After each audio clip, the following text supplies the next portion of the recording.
Erkak qanday sevishini aytaymi? Erkak shunday sevadi.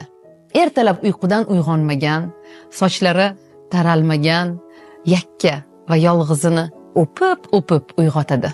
Quchog'idan qo'yib yubormaydi. Agar o'pib to'ymasa, senga dunyodagi eng chiroyli ayol ekaningni aytmaguncha, his qildirmaguncha, ko'rsatmaguncha qo'yib yubormaydi. Erkak shunday sevadiki, senga uning telefonini titkilash, shubhalanish kerak emas. Chunki sizning orangizda ishonch bor, sevgi bor.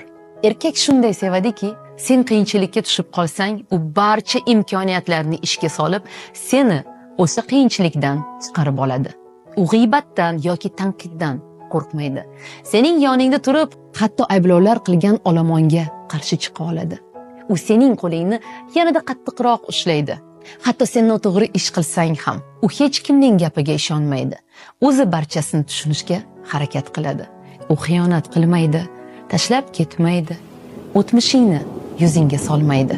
Erkak shunday sevadiki, sen o'zingga bo'lgan hurmatingni yanada his qilasan. O'zingni yanada yaxshi ko'rasan.